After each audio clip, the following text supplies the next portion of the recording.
Thank you, Joe, and thank you, Chairman, and thank my colleagues for being here. And thank you for being here. This is important. This is a news story that should be out there a lot more than it has been recently. I think most of you know my history as a veteran of Iraq and Afghanistan, 2 trips to Iraq. And I will tell you that there are brothers and sisters in arms that I have that are dead because of the Iranian IEDs. They were killed by these improvised explosive devices by Iranians. One of the things we struggle with today, a lot of people struggle with, is something called survivor guilt, where our veterans have taken their lives because they survived when their buddy was blown up by an Iranian IED. In 1979, the Iranian state, the new revolution, occurred, of course, and they declared war on the United States.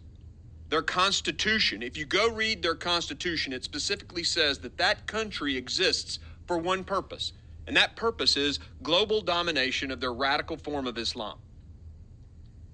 To make a deal with them, we'd have to go back on our own history and deny who they are. Yet this administration thinks that they'll do just that. In 2015, the Obama-Biden administration made a deal, and that deal was quickly broken by the Iranians, whether it was ballistic missiles, as you've heard, or enriched uranium. I met with the Director General of the IAEA on a trip just recently, just a few weeks ago. And he said, right now in Iran, we know they have unidentified, undeclared, illegal nuclear material right now. Yet our administration wants to go and make a deal with these guys. And you think about the Russian involvement that's already been mentioned. I'll add just a little bit to it.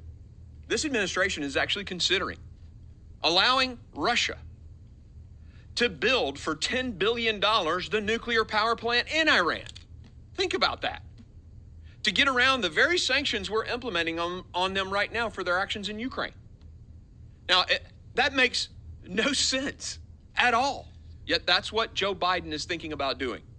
You know, Bill Gates, Robert Gates, Secretary of Defense, for 2 presidents, 1 Democrat and 1 Republican, said of Joe Biden, in 40 years in the Senate, he's never gotten a single foreign policy decision right.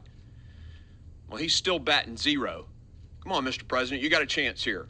Hit 1 at least.